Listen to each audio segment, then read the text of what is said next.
Kapag umangat ka, laging may mga taong gusto kang hilahin pababa.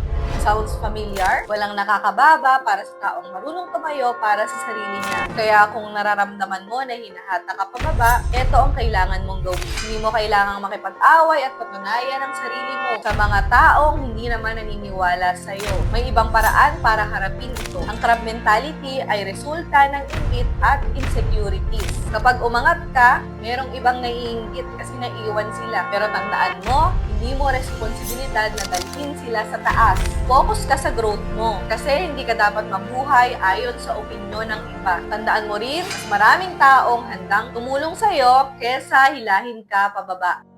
Pero paano kung ang mga taong humihila sa'yo ay malapit sa'yo? Pamilya, kaibigan, o katrabaho? Masakit, di ba? Kaya madalas, parang gusto mo nang sumuko. Surround yourself with people who lift you up and use their negativity as fuel to prove them wrong. Hindi mo kailangan ng validation nila. Ang success mo ang magpapakita ng totoong halaga mo.